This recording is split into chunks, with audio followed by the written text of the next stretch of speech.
లెవెల్లో మనకి చైర్మన్ కానీ మరి చైర్మన్ ఇవ్వాలి.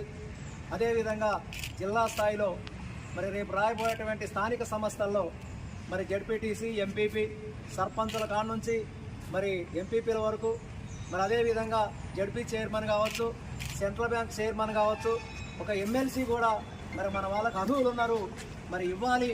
మరి దాన్ని ఈరోజు మనం చర్చ పెట్టాలి. ఈ వాయిస్ని మనం ప్రభుత్వాలకు పంపించాలి. మరి ఈ 2024 వాళ్ళకి మరి ఒక ఆటిమేటంగా మనం నిర్ణయించుకొని రేపు 25లో మనం మన సంఘం కోసం మనం ఉద్యమం చేయాలి అనే ఒక ఆలోచనతోటి, ఒక సంకల్పంతో ఈరోజు మరి ఈ సమావేశాన్ని ఏర్పాటు చేసుకోవడం చాలా సంతోషకరమైనటువంటి విషయం. మరి అదేవిధంగా ఇంకొకటి, మరి ఇలా గొర్రెలకి డీడీలు తీసి మరి సంవత్సరాలు గడుస్తున్నప్పటికీ ఇంకా చాలామందికి కూడా రిటర్న్ డబ్బులు రాలేదనేది కూడా ఒక చర్చలో పెట్టడం జరిగింది. మరి వీటన్నిటి మీద కూడా మనం రాబోయేటువంటి రోజుల్లో మరి ప్రభుత్వం దృష్టికి తీసుకుపోవాలంటే మన పెద్దలు చెప్పినవన్నీ కూడా పరిగణలోకి తీసుకొని ముందుకు పోవాల్సినటువంటి మరి అవసరం ఎంతైనా ఉన్నది. మరి ఆ రోజు 92, 93 నుండి మరి ఎన్నో ఉద్యమాలు, పోరాటాలు చేశాం ఈ గొర్రెల సంఘాల కోసం. ఆ రోజు కోట్ల విజయభాస్కర్ రెడ్డి గారు ముఖ్యమంత్రిగా ఉన్నప్పుడు మనకి ఒక జీవో ఇస్తే ఆ జీవో ప్రకారంగా ఎన్నో ఉద్యమాలు, పోరాటాలు చేశాం. దాని ప్రకారంగానే మనం ఇంతవరకు కూడా మరి మనకి ఒక గుర్తింపు అనేది ఉండే.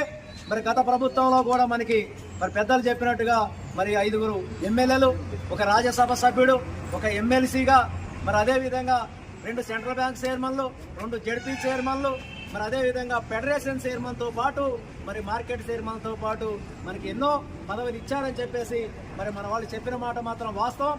మరి ఇప్పుడు మరి మనకి కూడా ఈ కాంగ్రెస్ ప్రభుత్వంలో కూడా ఇంకా ఎక్కువ వస్తాయని ఆశించి, గత ప్రభుత్వం ఇంకా ఇన్ని ఇచ్చినప్పటికీ మనకి చాలక మరి గొర్రెలకు రుణాల విషయంలో కూడా మనకి ఇస్తానని మాట తప్పారు.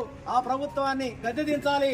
మరి కాంగ్రెస్ ప్రభుత్వాన్ని తీసుకొచ్చినట్టయితే కుర్మ యాదవుల కళ్ళల్లో ఎలుగులు నింపుతాయి, కుర్మ యాదవులకు పదాలు వస్తాయి, కుర్మ యాదవుల ద్వారా మన బతుకులు బాగుపడతాయని చెప్పి కుర్మ యాదవులంతా కూడా ఈ రాష్ట్రంలో ఉన్నటువంటి 50 లక్షల మంది కుర్మ యాదవులంతా కూడా కాంగ్రెస్ పార్టీకి సపోర్ట్ చేశారని చెప్పి చర్చలో రావడం జరిగింది. ఇది వాస్తవం.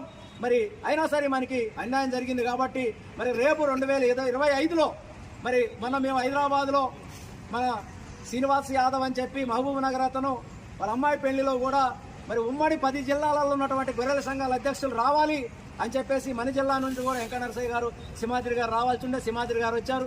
మరి పెళ్లి పనిలో వెంకట నరసయ్య గారు రాలేకపోయారు. మేము అక్కడ కూర్చొని అన్ని జిల్లాలలో నుంచి వచ్చినటువంటి అఖిల భారత యాదవ మహాసభతో పాటు గొర్రెల సంఘ అధ్యక్షులు కూర్చొని మరి ఒక చర్చ పెట్టుకొని మనం ఏమైనా కానీ 2025లో ఈ కుర్మ యాదవులు అంటే ఏంటో కూడా ఈ ప్రభుత్వానికి చూపియాలని చెప్పేసి ఒక చర్చ పెట్టడం జరిగింది. దాంట్లో మరి ఎందుకంటే గతంలో 2002 ఫిబ్రవరి 4వ తారీఖున ఖమ్మం జిల్లాలో కదం దొక్కిన గొర్రెల పెంపకందారులు అని చెప్పి మనం ఒక ధర్నా కార్యక్రమాన్ని పెట్టాం. అంతకుముందు కూడా హైదరాబాద్లో కూర్చొని మరి కుర్మ యాదవులంతా కూర్చొని ఒక సమావేశాన్ని ఏర్పాటు చేసుకొని మరి మనం మొట్టమొదట 2002 ఫిబ్రవరి 4వ తారీఖున 15 నుంచి 20 మందితోటి కదం దొక్కిన గొర్రెల పెంపకందారులు అని చెప్పి కలెక్టరేట్ ముట్టడి కార్యక్రమం చేశాం. కలెక్టరేట్ ముట్టడి కార్యక్రమం చేసిన తర్వాత మెయిన్ పేపర్లలో మరి రావడం జరిగింది. ఆ తర్వాత అన్ని జిల్లాలలో కూడా మరి ఒక కలెక్టరేట్ ముట్టడి కార్యక్రమాలు, ధర్నా కార్యక్రమాలు ఉమ్మడి 10 జిల్లాలలో చేసిన తర్వాత మరి ఉమ్మడి జిల్లాలలో అంటే ఉమ్మడి ఆంధ్రప్రదేశ్ అప్పుడు చేసిన తర్వాత మనని గుర్తించి 2006లో దివంగత ముఖ్యమంత్రి వైఎస్ రాజశేఖర రెడ్డి గారు మన గొర్రెలకు ఫెడరేషన్ చేశారు. ఫెడరేషన్ చైర్మన్ వేశారు. ల్యాంప్స్, బీడింగ్ ర్యామ్స్, సీప్ అని మనకి యూనిట్లు కూడా ఇచ్చి మన యాదవులకి మరి ఎంతో మంది ఎమ్మెల్యేలు ఇచ్చారు, ఎమ్మెల్సీలు ఇచ్చారు, మంత్రులు ఇచ్చారు. మరి చాలా మందికి ప్రాధాన్యత కల్పించినటువంటి ప్రభుత్వం కాంగ్రెస్ ప్రభుత్వం. మరి అప్పటిలాగానే మనకు కూడా ఇప్పుడు గుర్తింపు వస్తుంది అని చెప్పేసి మరి మనం అంతా కూడా గెలిపించాం. మనకి కూడా వస్తుందని ఆశిద్దాం. మరి రాకపోతే రేపు మరి మొన్న జరిగిన చర్చలో హైదరాబాద్లో రేపు ఏదైతే మనం 2002 ఫిబ్రవరి 4న ధర్నా చేశామో మన కుర్మ యాదవుల సమస్యల మీద, రేపు కూడా మరి రేపు 2025 ఫిబ్రవరి 4వ తారీఖున మీ అందరూ అంటే మరి ఖమ్మంలో కూడా ఒక పెద్ద బహిరంగ సభ పెట్టి కలెక్టర్కి వినతిపత్రం ఇచ్చి మన దమ్మేందో ఇప్పుడు మన నాగేశ్వరరావు చెప్పినట్టుగా 50,000 మంది కాదు, ఇక్కడ 3 లక్షల మంది ఉన్నాం. మన ఖమ్మంలోనే 50,000 మంది ఉన్నారు. 50,000 కాదు, 1,00,000 మందిని తరలించి మన దమ్మేందో చూపిస్తే మనకి పదవి మన కాడికి వస్తుంది తప్ప అంజన చెప్పినట్టుగా లేదా మన పెద్దలు చెప్పినట్టుగా మనం ఎక్కడో కూర్చొని ఇప్పుడు మన పెద్దలు అన్నట్టుగా వాస్తవంగా శ్రీనివాసరెడ్డి గారు నమ్ముకొని నేను తిరుగుతా ఉన్నాను. 57 రోజులు జైలు పోయి వచ్చాను. నానా ఇబ్బందులు పడ్డాం, కుటుంబం కూడా ఇబ్బంది పడ్డది, ఇంతవరకు కోలుకోలేదు. అంటే ఇవన్నీ కూడా చాలా, అంటే అందరూ కూడా ఒకళ్ళు నమ్ముకున్నట్లు అయిపోయారు. మరి మన అందరం కూడా మొన్న 40-50 కార్లు వేసుకొని పోయి శ్రీనివాసరెడ్డి గారికి వెళ్తే మనకు మాట ఇచ్చాడు. ఆ మాట ప్రకారంగానే మనం ముందుకు పోతా ఉన్నాం. నాకే కాదు, ఈ జిల్లాలో ఉన్నటువంటి యాదవులందరూ కూడా, అంటే ఎక్కడైతే అరువులు ఉంటారో, ఎక్కడైతే మీ అమ్మటి ఉంటారో, బట్టి గారమ్మడి కావచ్చు, అదేవిధంగా తుమ్మల నాగేశ్వరరావు గారు ఎమ్మడి కావచ్చు, శ్రీనివాసరెడ్డి గారు ఎమ్మడి కావచ్చు, ఎక్కడ ఉన్నా కూడా యాదవులకు ప్రాధాన్యత ఇవ్వాలి.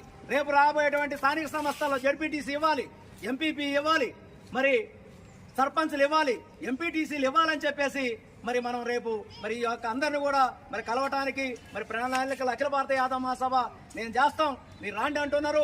అధికార పార్టీలో ఉన్నప్పటికీ నేను 2002లో టీడీపీ మండల అధ్యక్షుడిని.